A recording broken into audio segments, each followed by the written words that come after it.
চিড়া ছাড়া বাঙালির চলে? আমাদের চিড়া খাওয়াকে নিয়ে মজা করছে।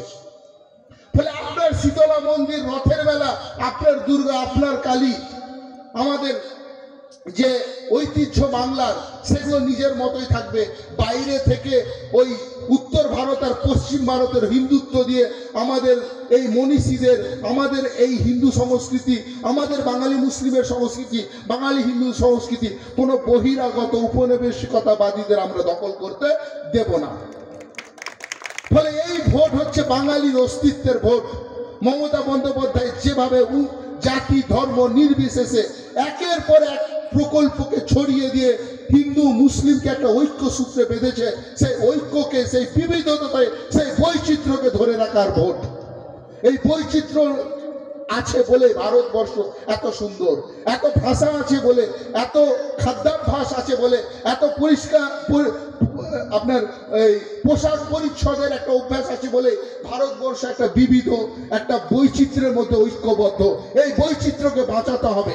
সংবিধানের স্পিরিট এই বৈচিত্র্যকে বাঁচায়। ওই জন্য এতগুলো ভাষাকে স্বীকৃতি দেয়, এতগুলো ধর্মের মানুষকে, এতগুলো খাদ্যাভ্যাসকে। বাবা সাহেব আম্বেদকর বুঝেছিলেন যে ভারত, আইডিয়া অফ ইন্ডিয়া, ভারতের ধারণাকে যদি বাঁচাতে হয় তবে বৈচিত্র্যকে বাঁচাতে হবে। ওই জন্য ভারতের সংবিধানে উই দ্য পিপলে কোনো জাতি, কোনো বর্ণ, কোনো গোষ্ঠীর কথা বলা হয়নি, সমগ্র ভারতবাসীর কথা বলা হয়েছে। আমরা এই ভারতকে বাঁচাবো, আমরা এই বৈচিত্র্যকে বাঁচাবো, আমরা বাংলাকে বাঙালি বিরোধী শক্তির হাত থেকে বাঁচাবো। এই শপথ করেছি বলে, এই পণ নিয়েছি বলে আজকে আপনাদের মধ্যে এসেছি। মমতা বন্দ্যোপাধ্যায় এই বাংলাকে, আমাকে দক্ষিণ মালদাতে বাঁচানোর একটা খিচুড়ির যেরকম চাল আর ডাল থাকে সেইভাবে এখানে আছি। আরে রাম তো আমরাও দেখেছি ছোটবেলায়, যখন রাম কি শুধু বিজেপির একা? আমাদের রাম তো আরো মানবিক রাম। রামের বিলাপে যখন সীতা হরণ হয়েছে, রাম কি বলছে লক্ষণকে, যে কি বিলাপ করেন রাম লক্ষণের আগে, ভুলিতে না পারি সীতা সদা মনে জগে। এই রাম তো মানবিক রাম। বিজেপি যে একটা বিভেদকামী রাম, মসজিদ ভেঙে দিয়েছি, সেইখানে রামকে প্রতিষ্ঠা করেছি, এই বিভেদকামী রামকে তো আমরা দেখে বড় হইনি। আমরা তো সেই রামকে দেখেছি যে রাম বউকে হারিয়ে সে মনোকষ্ট পায়। মোদি তো বউকে হারিয়ে মনোকষ্ট দূরের কথা, বউকে স্বীকারও করে না। মানে এই মোদি কি করে বুঝবে যে রামের বিলাপ কি? আমরা তো রামের বিলাপ পড়ে বড় হয়েছি। যখন কারেন্ট চলে যেত, রামায়ণ মহাভারত দেখতাম, কার বাড়ি ব্যাটারি আছে আমরা দৌড়ে যেতাম, ঝাঁটার কাঠি দিয়ে আমরা তীর বানাতাম, প্লাস্টিকের গদা কিনতাম। আজকে আমাদেরকে হিন্দু আর মুসলিমের মাঝে রামকে নামিয়ে দিয়ে সে আমাদেরকে লড়াবে। মোদি একটা বাল্য খিল্য আচরণ করছে, বাঙালি এটা মেনে নেবে না। আমি শেষ করব এই আবেদনের সাথে যে ফারাক্কাকে বাঁচাতে হবে। ফারাক্কাকে দিল্লি যেভাবে একটা মুনাফা, একটা লুট করার একটা জায়গায় পরিণত করছে, হয় ব্যারেজের জমি অধিকার নিয়ে এখানকার ইলেকট্রিক কারেন্ট বিক্রি করে এখানকার মানুষকে তাদের অস্তিত্ব বিলীন হয়ে গেলে একটা টাকা না দিয়ে, এই প্রতিটা জিনিসের বিরুদ্ধে গর্জে ওঠার আজকে দিন এসছে। আমার বাড়ি কালিয়াচক হতে পারে, আমার প্রাণ, আমার আত্মা ফারাক্কার এই নদীর দুপাশেই বড় হয়েছে।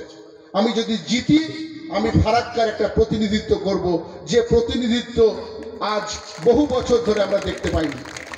ফলে ফারাক্কাকে, সেটা এখানে গঙ্গা ভাঙন হোক, একটু দূরে যে বিএসএফদের কাজ ছিল বর্ডার রক্ষা করা, তারা সীমান্তের প্রহরী, তারা আজকে বাঙালি বিরোধী দিল্লির সরকারের চরিত্র দেখে আজকে তারাও আস্কারা পেয়ে যাচ্ছে। কারো যদি একটা গবাদি পশু একটু এগিয়ে যাচ্ছে, দেখা মাত্র গুলি করে দিচ্ছে।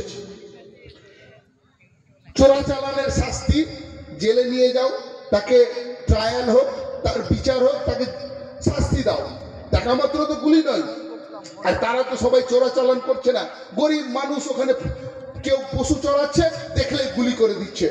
ফলে গঙ্গা ভাঙনের বিরুদ্ধে যেরকম গর্জে উঠতে হবে, এই সীমান্তবর্তী এলাকাগুলোতে বিএসএফ যেন কোনো বাঙালিকে দেখা মাত্রই গুলি না করতে পারে, বাঙালির জীবনকে দিয়ে যেন ছিনিমিনি না খেলতে পারে, তার বিরুদ্ধেও গর্জে উঠতে হবে।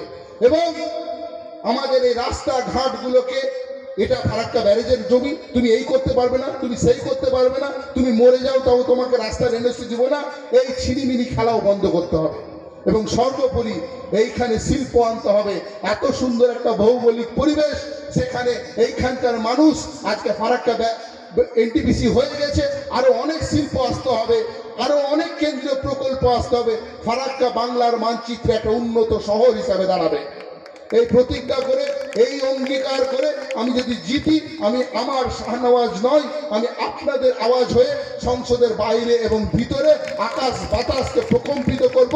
এই অঙ্গীকার করে সবাইকে ধন্যবাদ জানিয়ে 7ই মে তৃণমূল কংগ্রেসকে ভোট দেওয়ার আবেদন করে আমি আমার বক্তব্য শেষ করছি।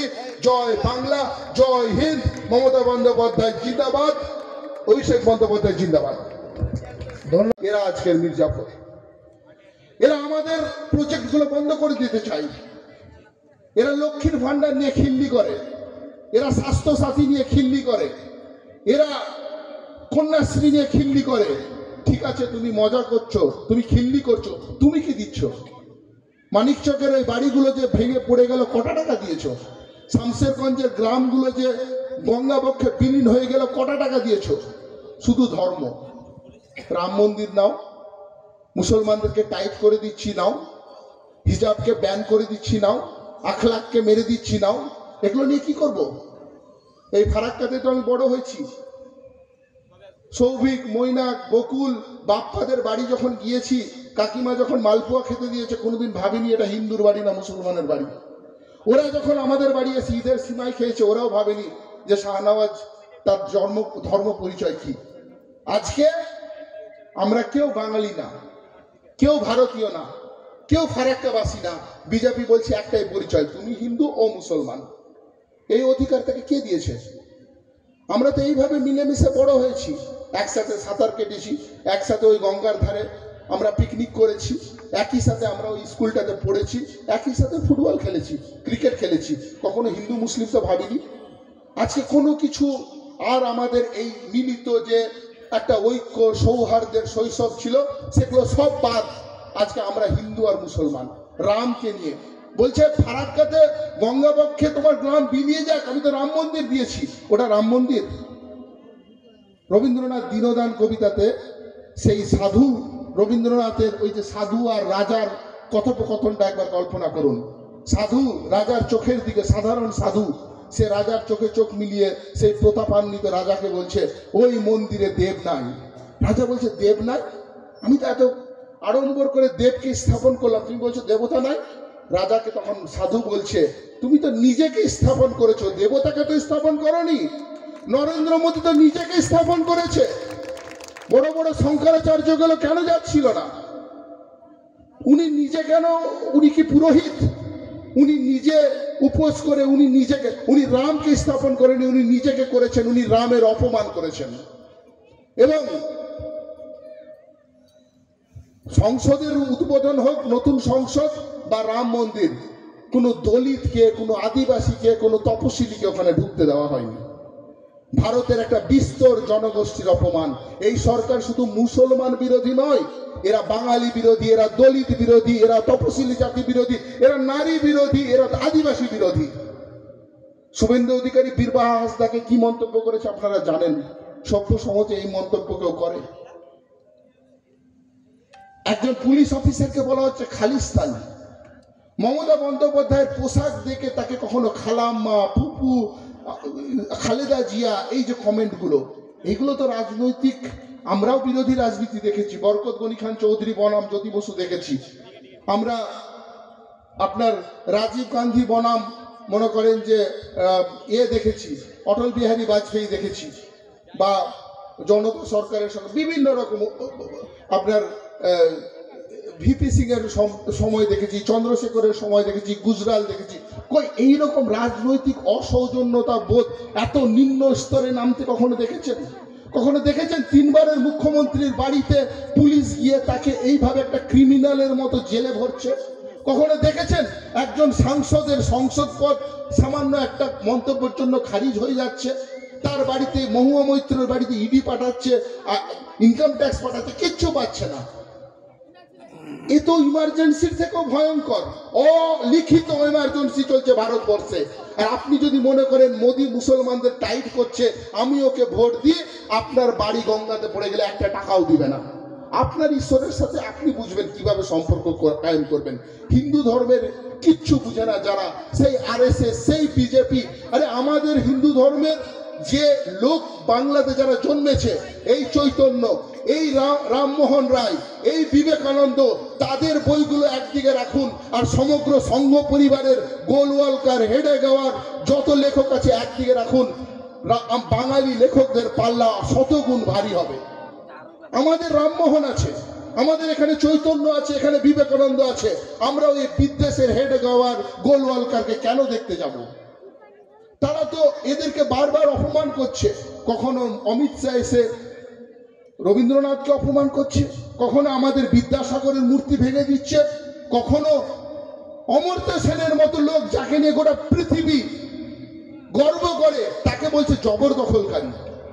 এই বাঙালি বিরোধী সরকার, এই বাঙালি বিরোধী বিজেপি, এই হিন্দু বিরোধী বিজেপি, এটা আপনার কখনো রাজনৈতিক পার্টি হতে পারে না সভ্য সমাজে।